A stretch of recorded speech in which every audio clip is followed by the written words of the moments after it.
وادويتون حاسد waxaan saragnay oo tagay qolada Abu Dhabi waynaga air siinay air base ciidamada ah si wacan bay u dhiseen wuu leeyahay heshiiskii aan la galnay ee 15 ka hawaasidiisii waa base-kiisa aan u siinay weeyaalay wax iska bedelin waxaan kula doon oo dawladda aan u soo jeedin takadii waa la dhisay waana la kordhinaya waana sii weynaanaysa halkee la marinayaa waxa aad dekada lagu soo rogay miisaanka badan leh magaaladii dekadii waa in tareen loo dhisaa oo tareen u gudbiya halka la doonayo la geeyo ama way wadooyin waa weyn oo gaadiyo weyn mar loo sameeyo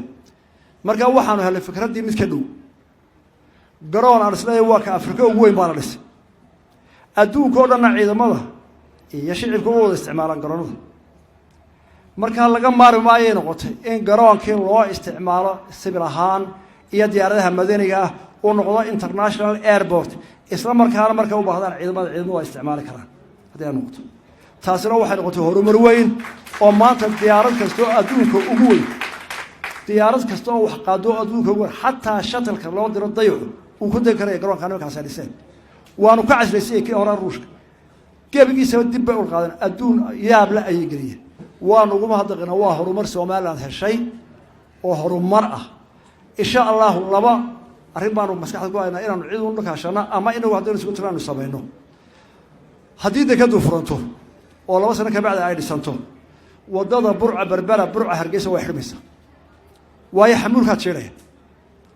qaranku ma wadaay karo maanta inuu aragnaa inta mashkalada ka dhacda wariba gawaari yar dhalinyaro aan war haynin maalin waxa maqlaysa gaari yar oo fikisa ama taxi ayaa gaari weyn jiro 6 caruur oo 20 jir ah ku dhintay bir walba oo xisaabna waxa laga dhintay marka waxaynu u baahanahay in dalka aynu soo furno xagga dusha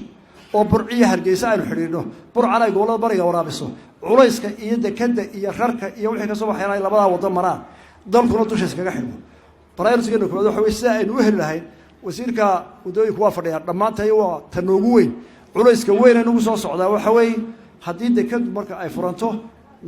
ee diyaaradaha cargo-ga inay yimaadaan waxay ila tahay inay dariiqa hargeysa burco inaan noqonayn meel passenger mari karo waxaynu u baahanahay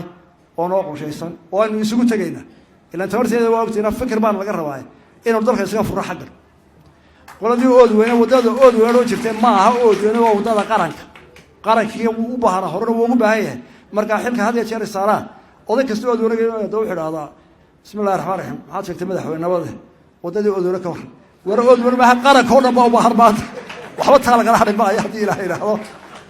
marnaba iyo saxaad baan idin mahadnaqaynaa anoo ku hadlaya magaca waftiga fariintii badan ee soo dhaweynta reer Brow ee odayaasha madaxweyne waan ku faraxsan yimaado waxa ay sheegtay waa fariin reer Brow afsaaliga waa yaqaan gabayna waa yaqaan duurxulkana waa yaqaan wariyaa waa ninka galbeed soo dhaafo dalka aad soo maro burca